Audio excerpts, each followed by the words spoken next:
ሰላም እንዴት ናችሁ? ክብራትና ክብራን ውድ የዩቲዩብ ቻናል ተከታታዮቻችን፣ ዛሬ እንግዲህ እንደተለመደው አያት ሪል ስቴት እንገኛለን። አያት ሪል ስቴት ከሰራቸው ውስጥ ለሳምፕል ካወጣቸው ቤቶች ውስጥ ሳምፕል ሀውሱን ነው የምናስጎበኛችሁ። ቤቶች ሲያልቁ ምን ይመስላሉ የሚለውን እያንዳንዷን በወፍ በረ እናያለን ማለት ነው። እንግዲህ እዚህ ፍሎር ላይ እንደምትመለከቱት በብዛት ሁሉ ይወጣ ያለ ቤቶች ናቸው ያሉት። ከዛ ገና በሩን ከፍተን ስንገባ የሻወር ክፍል እናገኛለን። ሻወር ሽንት ቤቷን ክፍል ከፍተን እንገባና በቂ በሚሉበት ሁኔታ ሻወር ሽንት ቤቱ አለ። በዚህ በኩል ደግሞ አየር ማስገቢያ ይኖረዋል ማለት ነው እና ሲንኩ ሁሉ መታጠቢያው የተገጠመለት ነው እና አንደኛው ክፍል ወይም ገና ስንገባ ታጥበን መግባት የምንችልበት ሁኔታው ስላሉ ነው እና ከሱ ፊት ለፊት ደግሞ ምን አለ ሜድስ ሩም ወይም የሰራተኛ ክፍል የምንለው ነው እና የሰራተኛ ክፍሉ እንዲከፍተን ስንገባ በቂ የሆነ ለሌላ ለስቶር ለእንግዳ ማረፊያ መጠቀም የምንችልበት ክፍል ነው ማለት ነው እና በጣም ሰፊ ነው። ሜትር ከ50 አልጋ ሊዝልን የሚችል ነው ማለት ነው እና ከዚህ በመቀጠል ወደ ቀጣይኛው ክፍል ስንገባ ከሳሎኑ ስትሬት የምናገኘው ኪችን ካቢኔት ነው። ኪችን ካቢኔቱ አንዲ ብርሃን በሚያስገባ መንገድ ነው ያለው። አሁን ይሄ ብርሃኑ እንደምታዩት ብዙም አያስገባም። ነገር ግን ለምንድነው ግንባታዎቹ ስላልተጠናቀቁ ብዙ ነገሮች የሚወጣው ነገር ስላለ ነው እንጂ በቂ ብርሃን ይገባል ማለት ነው። እናም ደግሞ አሁን እንዲህ ሆኖ ራሱ ጥሩ የሚባል አይነት ደረጃ ላይ ነው ያለው። ስለዚህ ኪችን ካቢኔቱ ይሄንን ይመስላል። ለሳሎኑ አቅራቢያ ነው ያለው። ቀጥሎ ያለውን ከስቶሩ ቀጥሎ ያለውን የሳሎኑን ክፍል ኪችኑ ስትሬት ነው ያለው በሱ አቅራቢያ ማለት ነው እና ሳሎኑ እንደምታዩት ስፋቱ የሁለት ፈረስ የሚያስጋልብ ነው። በጣም ትልቅ ሳሎን ነው እና ለብዙ ነገሮችን ሊይዝልን የሚችል ማለት ነው። ሶፋዎችንም፣ ቲቪዎችን፣ ዲኮሮችንም ማስተካከል የምንችልበት አይነት ቦታ ላይ ነው ያለው። አሁን ከዚህ በመቀጠል ምንድነው ያለው መስታወቱን እንደምታዩት ሙሉ ክፍት ነው። ከላይ እስከታች ነው። በቂ ብርሃን ሊያስገባልን የሚችል ነው። ከዛም እንዲህ ከፍተን ይሄንን ስንወጣ ምን እናገኛለን? ባልከኒ እናገኛለን።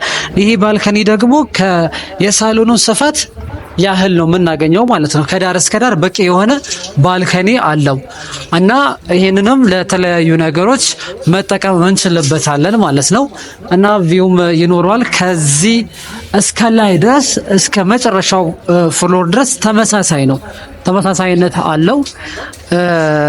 ይሄንን አየር ማለት ሙሉን እስከ ላይ ድረስ አየነው ማለት ነው በዚህኛው በቤቱ ካሬ ልክ ማለት ነው።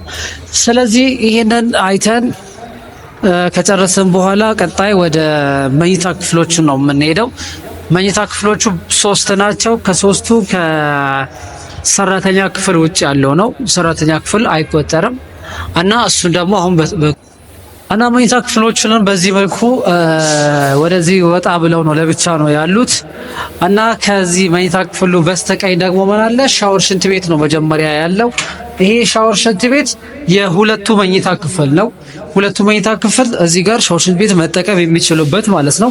እዛ ጋር ቀደም አይተናል እንግዳ መጠቀም የሚችልበት የተለያዩ ሰዎች ገና ሲገቡ ማንም ቤተሰብ መጠቀም የሚችልበት ነው እና ደግሞ ወደዚህኛው ክፍል ስንገባ አንደኛው መኝታ ክፍል ይሄኛው ነው። አንደኛው መኝታ ክፍል እንግዲህ እንደምታዩት የእውነት በጣም ሰፊ ነው። የልጆች ለልጆች ሁለት አልጋ ይዞ መትረፍ የሚችል ነው። ቁም ሳጥኖችንም በደንብ ሊዝልን የሚችል ማለት ነው። ብርሃንም እንደዚህ እንደምታዩት በደንብ ሊያስገባልን የሚችል ነው ማለት ነው እና ቁም ሳጥን መያዣ ይሄ በቂ የሆነ ቁም ሳጥን መያዣዎች ቦታ ራሱ ችሎ ይኖራል እና እንግዲህ ባለቤቱ እንደፈቀደው ወይም እንደወደደው ዲዛይኑን በራሱ ማድረግም ይችላል ማለት ነው። ከዚህ በመቀጠል የምንሄደው ወደ ሁለተኛው መኝታ ክፍል ነው። ሁለተኛው መኝታ ክፍል ይሄንን ይመስላል። እንዲህ ስናይ የሚጨልም ነው የሚመስለው። ምክንያቱም በዚህ ጋር ቀደም እንዳልኳችሁ የመስታወቱ ጀርባ ያሉ ስራዎች ስላልተጠናቀቁ ነው። ያ ሁሉ ተጠናቆ እንጨቶቹ ሁሉ ሲነሱ በጣም ብርሃን እንደ ልብ ይገኝበታል ማለት ነው። ይሄን ያህል ደግሞ ለክፉ የሚሰጥም አይደለም። ይሄኛው ሁለተኛ መኝታ ክፍል ነው። ከዛ በመቀጠል ደግሞ ምን አለ? ማስተር ቤድሩም ወይም ዋናው መኝታ ክፍል እዚህ ጋር እናገኛለን ማለት ነው። ይህ እንግዲህ እንደምታዩት ሳሎን አይደለም፣ ሳሎን መሳይ የሆነ ሰፊ ማስተር ቤድሩም ነው እና ሀይቱ ከፍታው ራሱ ወደ ላይ በጣም ረጅም ነው። እንዴ ተዘለን እንኳን ልንደርስበት የማንችል ነው። መስኮቶች የተገጠሙለት ነው እና ወደዚህ ስንመጣ የማስተር ቤድሩሙ ሻወር ሽንት ቤት አለ። የማስተር ቤድሩም ሻወር ሽንት ቤት የሆነት በጣም ሰፊ ነው፣ ደስ የሚል በነፃነት ምን ልንጠቀምበት የምንችለው ነው ማለት ነው። እና ይሄም በዚህ አየር ማስገቢያም ንፋስ ማስገቢያ ማስወጫም አለው። ስለዚህ እንደ ልብ የምንጠቀምበት ነው። የእውነት በጣም ሲንኩ ተገጥሞለታል፣ መታጠቢያው ተገጥሞለታል፣ ሻወር ቧንቧ፣ ሁሉ ነገሮች የተገጠሙለት ነው።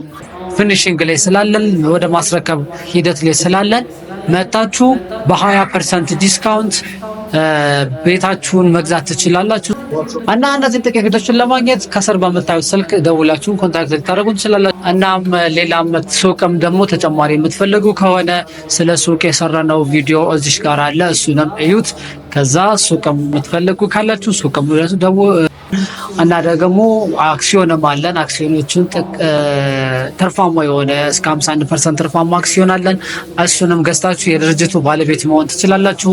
ይሄ ድርጅት 30 ዓመት የቆየ ትልቅ ድርጅት ነው። ብዙዎችን የቤት ባለቤት ያደረገ ነው። የብዙዎችን የቤት ችግር የቀረፈ ቤት ነው። ግንባታው ደግሞ በማንም ባለሙያ የተመሰከረለት፣ ማንም ባለሙያ መጥቶ እንከን ሊያወጣለት የማይችል በጥራት የተገነባ ግንባታ ነው። የቻይና ኮንትራክተሮችም ገብቶ እየሰሩ ያሉት፣ ስራው በጣም የተፋጠነ ነው። እናም ደግሞ ይህን ብቻ አይደለም፣ አዳዲስ ሳይቶችንም ለሽያጭ አውጥተናል። ካሳንቺስ ላይ ብትመጡ ግቢ ገብርኤል ወይም ጥይት ቤት አካባቢ ለሽያጭ ስላወጣን እሱንም መግዛት ትችላላችሁ።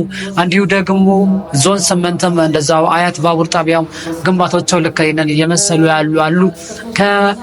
እስከ 3 ዓመትና እስከ 1 ዓመት ቤቶችን መረከብ ከፈለጋችሁ ቀስ እያላችሁ የምትከፍሉበትን አማራጭ ይኖረናል።